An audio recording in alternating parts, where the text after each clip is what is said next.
Hello and welcome back to another one of my videos. Today I'm going to do a mini review on these beautiful Louis Vuitton trainers, and I've had them for 3 years and worn them a lot, so I think that's ample time for me to be able to properly review them. Now I've broken this video down into 3 categories that I think you'll find useful, which is comfort, aesthetics and price. But before I get into that, I just wanted to show you what comes in the signature LV box. I always keep these things in case I want to sell or give the trainers away later on. I think it's a lot more presentable and it keeps its value. Now you get 2 separate duster bags, which is always a plus, especially if you're traveling, to prevent scuffing and all of that. And the documents regarding the trainers, like the history, what it's made from, receipts, all of that, it's placed in the box with signature packaging, which is a nice touch as well. Moving on to my first point, which is comfort.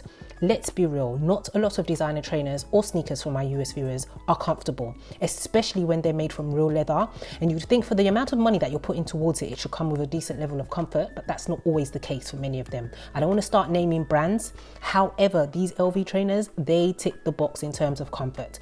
I've worn them on several different occasions, traveled on long haul flights, and you know how it is when you're traveling, especially when you're in the airport on your feet for hours. These trainers, they gave me no issues, no pain whatsoever, and I bought mine true to size, so I didn't have to size up. So just to let you know, I think they're pretty comfortable for a designer trainer.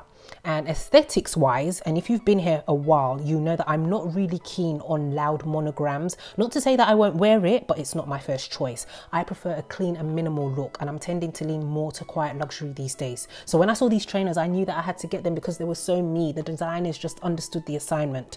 I find with clean looks like this, they're very versatile. You can wear them with practically any outfit. So you can dress it up or down, go casual, semi-formal. Because of the lack of that prominent design or logo, it goes well and blends in without screaming, "Look at me."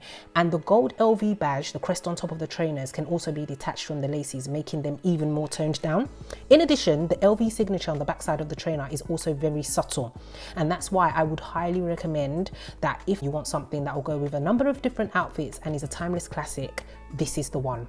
Now going to my final point, cost. If you ask me, are these trainers worth it? I'll say yes.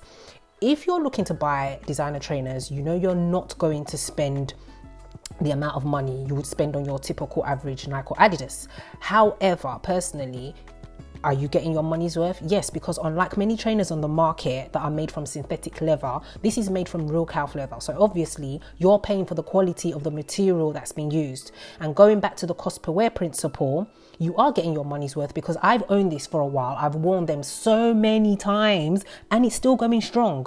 And I checked online, it's currently more than I paid for it a few years back. But it's still at the lower end of many designer trainers, including a wide range of LV trainers that are online or you can get in stores. So it also shows that it retains its value, its worth, which is a good thing for people like me should I want to sell it on. So again, if you're going for a clean, chic, feminine, minimal, sophisticated, sleek, timeless, or even quiet luxury look, then this may be the one for you.